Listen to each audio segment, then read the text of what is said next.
Take a look in your pocket. Do you have a penny that's worth hundreds of dollars? There is a possibility that you have a coin worth a whole lot more money than just one penny. In this video, I'm going to show you some examples of coins that sold for a lot of money that you don't want to be missing at all. Without wasting any more time, let's hop into this video. So up first, we have a 1967 1 cent coin. This is an SMS coin graded by NGC, a mint state 67. Now this penny sold for $260, and here's why. So this is a SMS coin standing for Special Mint Set. Now the US Mint will produce coins that are meant to go out into collections, and if they grade very highly, they can sell for a lot of money, just like this one. So if you have a 1967 coin and it's in very good condition, there's a possibility that it's worth a lot of money because, again, this one sold for $216. So this is a 1967 coin graded by PCGS, a mint state 67. Now this is not a Special Mint Set. So this was a coin that went out into circulation,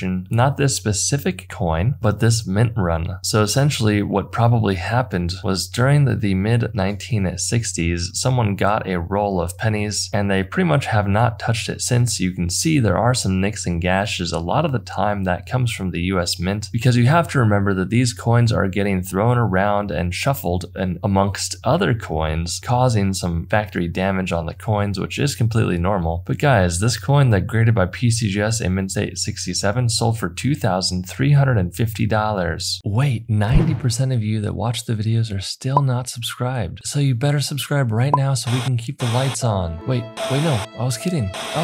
Here's a very shiny coin that sold for $3,360. So this is a 1967 1 cent SMS specimen coin graded by PCGS, a specimen 65. So to me, this looks like a proof coin, but there are some specimen coins that are special mint sets. So without confusing you with too many details, if your coin is very shiny like this, your coin could be worth a lot of money, especially if it grades very highly, because this one sold for $3,360. Here's a 1967 coin. Now this one graded a point higher at the 68 grade and it sold for $5,581. And the biggest takeaway here that you need to understand is that each point on the grading scale means the difference of a lot of money, as you can tell by this one right here that sold for $5,581. So if you have a rare coin, make sure you hold on to it, keep it safe, because you don't want to get it damaged, because condition is very important on your coin. This one sold very recently, so this is a 1967 coin, SMS graded by NGC, a mint state 67. Guys, this coin sold for $9,499. So it really does depend also on when you're selling your coin. Sometimes the markets can be better than other times. It's just like any other market condition. Timing is very important when you sell your coins. YouTube says they know you very well. So well that the video on the screen is right for you. So click on that video and I'll see you inside.